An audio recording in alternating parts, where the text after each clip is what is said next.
Can you guys introduce Mommy? Spill the beans with Dr. Jill.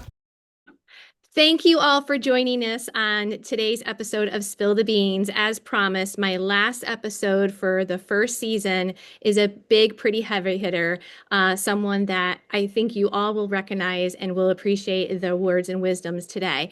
I would love my guests to introduce themselves.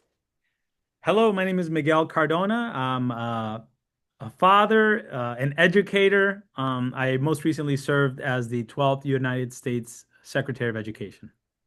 Thank you so much for joining us. We're very excited. What I've been talking to the audience about is vicarious trauma. And I did my research on vicarious trauma. I am going on consulting on vicarious trauma, and I am seeing a theme, not just in the helping professions that we already know have been researched on vicarious trauma, such as like EMT, doctors, lawyers, all of those, but the sector of educators. Many educators never knew what they were going to get into. Right. And they weren't given tools. Can I ask you, in your tenure, did anyone ever talk to you about vicarious trauma? No, the word vicarious trauma didn't really stand out as one of the things that we got training on. We learned a little bit about, well, we learned about social emotional well-being. We learned about managing, traumatic situations, but never really what it meant as an educator to experience that and to handle that and address whatever impacts that has on yourself as an educator. Would you believe if I told you that many practitioners in the educating sector, K through 12 and higher ed, feel burnt out and leave the field prematurely of being able to work on their vicarious trauma? Yeah, it wouldn't surprise me. Yeah. I would love for everyone to be able to have it in the curriculum and have it be not just professional development, but do you see any solutions on how we can help the practitioner to be better equipped for the careers that we want them to stay in? Yeah, and I think, there are some efforts underway to help build, support the work environment by making sure we're taking care of our educators, whether it's our classroom teachers, our Mhm. paraeducators, our school leaders, even district leaders, where, I think post-pandemic, people realize, this job will never be what it was before the pandemic, right? And even now in this country, there's a lot of divide, there's a lot of culture wars that are creeping into our classrooms. It's taking a toll on our educators. And when you see that we have shortages, when you see that it's harder to fill some of these positions and we need to create innovative pipelines, we also need to say, how do we keep them in, right? Right. So while there's attention being placed on making sure the well-being of the educator is focused, the degree to which it includes the vicarious trauma or the displaced trauma, I think that has to be called out a little bit more. And I think Yeah. what we could do is look at programs that are thinking about the well-being of our students, right? We have a lot of Mhm. programs that are aimed at the Sure. mental health of our students. How do we connect the dots to say, our kids will not be well if the adults around them are not well? Right. And how are we intentional about making sure that whether it's onboarding new educators, Mhm. um, helping educators that have been in the profession for years recognize that if they're not putting their oxygen mask on first, Mhm. then they can't do it for others.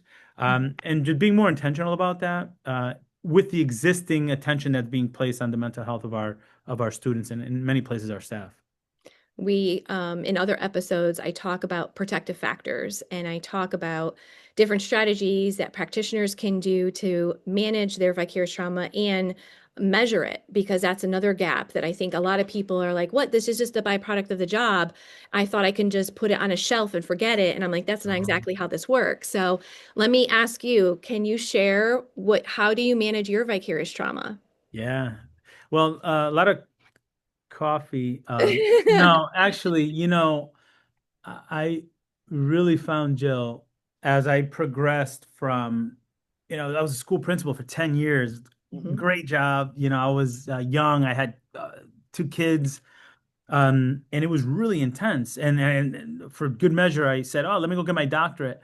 And I realized there was so much. And then experiencing what my students were experiencing, you take that with you, the stories, and sadly throughout those years, I dealt with a lot of my students' family loss. Yeah. There were, Hmm. uh, you know, and then I realized though, as the scope of influence got bigger, I was a district leader, then I became commissioner of education, and then now, secretary of education. If I wasn't taking care of myself, I wouldn't be the Hmm. version of me that I need to be able to meet the demands. So, I call it a spiritual reset, health reset, professional reset. Those are three things that I've done to really make sure my why stays my why. My wife and I try to, as much as possible, be as connected in our faith so that it puts in perspective the challenges, but also the direction that we're taking. When it comes to health, that health reset that I was talking about, if I'm not taking care of myself mentally and physically, then I'm not going to be performing at my best. So, being aware, of how I'm feeling and finding ways, if that means, taking some time, just carving out time for myself where my phone goes away and I'm reading, or I'll read something that I find enjoyable, or hanging out by a pool, or going out to dinner with my wife. Um, Making sure I carve that in. I often tell leaders, your calendar is a reflection of your values. If you say you value your health and your mental Right. health and your well-being, but your calendar shows me that you're taking care of everybody else's problem, then your calendar doesn't reflect your values. So I try to make sure that my calendar reflects my values, which includes taking care of my health. Yeah, no, I love that you're sharing that. One of the guidance that I give during my workshops and when I'm talking with individuals about managing vicarious trauma, I don't know how you're going to feel about this one, but I tell them to balance their news and their media. Oh yeah, for As sure. someone that is highly involved with the political landscape right now and government, how do you do that? Yeah. How do you not get triggered by what we're seeing or hearing? And how do you balance that? Yeah, no, that's a really good question. I think it's a question that as educators we have to really think about. And if we're not conscious of how we're doing it, what do we expect from our students and our families, right? So, for me, I choose, it's kind of like, if I want to feel good physically, I have to Mhm. be careful what I put in my mouth. Right. And similarly, if I want to have the mental clarity to be able to do the work that we have to do, I Mhm. have to be careful what I put in my mind. Right. And if I'm constantly getting badgered with just negative, negative, negative, negative, it's going to have a negative impact on me. Mhm. I choose what I put in front of me. So I do limit Mhm. news. I'm very careful not to go on either extreme, far right or far left, where I'm being told what to think. I don't believe in that. Right. So I'm very careful how I get my news, what Mhm. I consume. Mhm. And I also am careful that I'm not, what is it called? Doom scrolling Yeah. around negativity. Right. I'll follow things on social that are fun, that are happy, or so just like we're careful what we put in our mouth, we have to be careful what we put in our mind, and it becomes a reflection of who we are externally, Mhm. if we're not careful. I appreciate you normalizing what I know practitioners need to hear, which is you shouldn't be a superhero. You should take the time for yourself. You should balance your like, these are all things Yeah, that you're just reiterating, unbeknownst to you, because we haven't, as I say, we yeah, don't rehearse these things. We just organically are talking about it. And you're literally saying everything that I would recommend. And I so appreciate that and the vulnerability of sharing how you do it, because yeah, I do think that this is a time where a lot of individuals, especially educators, are looking for strong leadership to say, we're going to be okay. And more specifically, take the time for you to be okay. yeah. Right. Um, so I can say, I miss you being in your previous Thank you. position, but I know that we have exciting things coming out of your sector. Yeah. I ask all of the guests to say one thing or one phrase to spill the beans, which is advice to all the audience members. What would that be from you today, Dr. Miguel? Yeah, well, what I would say is, and I firmly believe this. Look, I had the privilege of serving the President of the United States and the Vice President in our country, 65 million students for the last 4 years. And then over the last 7, 8 months, see the, rolling back of a lot of the things that we did and see the, public education being under attack. With all that said, you would think I'm being, I'm all doom and gloom, the sky's falling. No. To my educator colleagues who are listening, I would say this is the best time to be in the profession. Mm. This is the time where, we didn't sign up for a pandemic 5 years ago, and look at what we did. And we didn't sign up for division. We didn't sign up for an attack on public education, but it's here. How fortunate are we that we're able to lead and serve at a time where kids need us the most? So, um, take care of yourself. We need you at your best.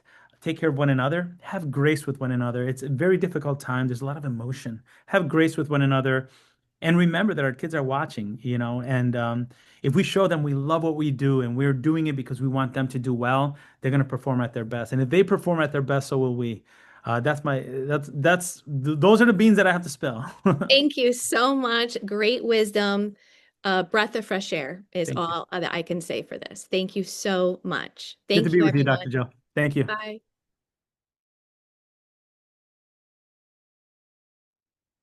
Hi, everyone. Oh, that was the last episode of Spill the Beans for season 1. I am hopeful that there is a season 2. There are some things that I think we need to talk about and share, and I would love to bring you some different types of guests and expand the audience even further. I would love to hear your feedback. I would love to hear if you've enjoyed this, what you're looking for, and how I can be of help to you. Our last guest, Dr. Miguel Cardona. So impressive. I'm not going to lie, I did get a little nervous. This was probably the first episode that I was a little uneasy to record. And talking to him is no different than talking with any of my colleagues. One of the things I loved about the conversation, and I hope that you felt the energy, was the realness of him saying, yeah, this is a thing. I know that we didn't talk about it when I started in education, decades ago, but it's definitely a byproduct of the jobs that we love to do, and we need to sustain ourselves. I also loved how he talked about his family with us, and that it normalized how I do my self-care, and how he talked about the mental check-in, the spiritual check-in, the physical check-in, all elements that are super important. So I enjoyed the time. I hope that, again, the series was made for you. For the practitioners that haven't been able to see my workshop, for those that want to know more, I'm hoping that there were some gems here. And I hope that we continue to spill the beans with me, Dr. Jill. Thanks so much, everyone. It's been great.